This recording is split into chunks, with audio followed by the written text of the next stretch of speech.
প্রিয় দর্শক, আসসালামু আলাইকুম। প্রেগনেন্ট গরুকে কীভাবে যত্ন নেবেন?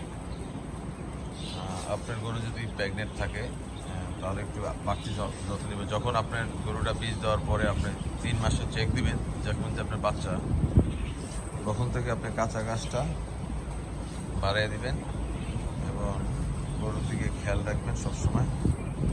আর যেহেতু গরুর একটা পরিমাণ মতো দানাদার খাবার লাগবে, সেই দানাদার খাবারটা দিবেন বডি ওয়েট অনুসারে।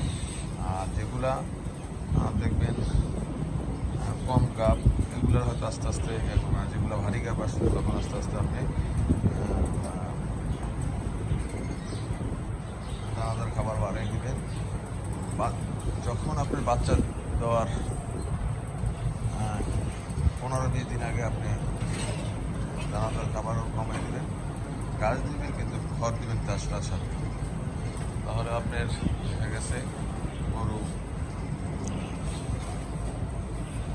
উলান পড়বে না, কারণ উলানে পানি আসবে না। এক্ষেত্রে আপনার যত্ন রাখবেন, যেমন বাচ্চা ডেলিভারির ডেটটা লিখে রাখবেন, কয় তারিখে বাচ্চা হবে। আর হয়তো আমরা জানি 270 দিন থেকে শুরু, 270 থেকে 80-85 দিনও বাচ্চা হয়। তো এইগুলো আপনারা খেয়াল করবেন, তারিখ রেখে রাখবেন। অনেক সময় দেখা গেছে বকনার ক্ষেত্রে অনেক সময় বাচ্চা প্রথম ঝামেলা হতে পারে।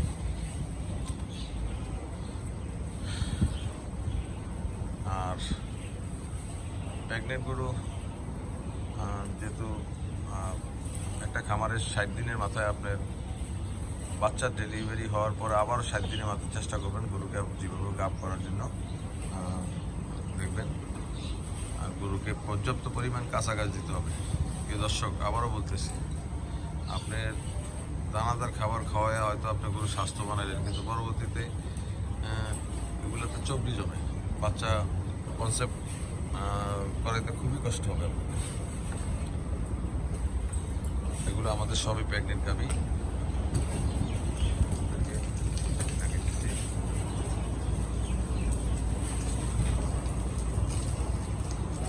আমাদের প্রেগনেন্ট গাভীর দানাদার খাবার আলাদা, দুধের গাভীর দানাদার খাবার আলাদা।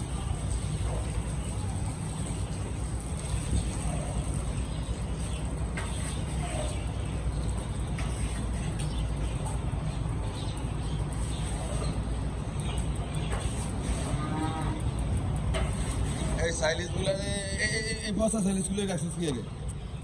এগুলা খাইলে তো হইব। এটা দেওয়ানোর সময় ইয়ে আসিল না,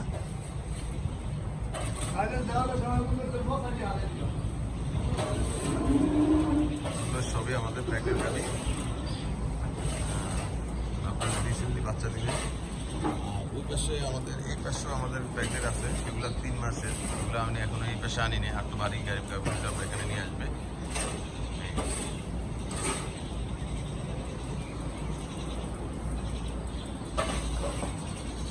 প্রেগনেন্ট গাভী আমাদের 1, 2, 3, 4, 5, 6, 7, 8, 9, 10, 11, 12,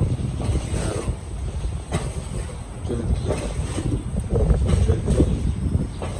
15, 16, 17, 18টা। এখানে আছে 18টা, আর ঘরে আছে 6টা। 24টা আমাদের গাভী বর্তমানে প্রেগনেন্ট।